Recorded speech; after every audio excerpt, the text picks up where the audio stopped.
আসসালামু আলাইকুম।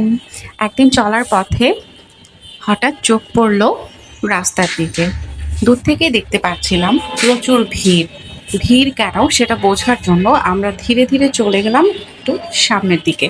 বুঝতে চেষ্টা করছিলাম যে এখানে এত ভিড় কেন। একটু কাছে যাওয়ার পর বুঝতে পারলাম যে ভিড়টা কেন হচ্ছে, কী কারণে হচ্ছে। বুঝতে বাকি রইল না।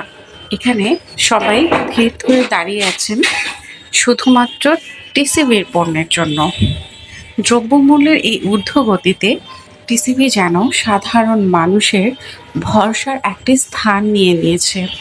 তাই দিনে যতই কাজ থাকুক না কেন, সব কিছু ফেলে রেখে সবাই টিসিবির গাড়িকে ঘিরে ধরেছে শুধুমাত্র তাদের নিত্য কিছু পণ্যের জন্য।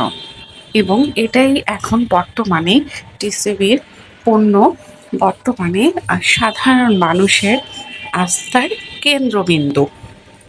তাই ছোট বাচ্চা কোলে নিয়ে অনেকে টিসিবির পণ্য নিতে বাড়ি থেকে বের হয়ে আসছেন এবং পণ্য হাতে করে নিয়ে বাড়ি ফিরে যাচ্ছেন খুব খুশির সাথে।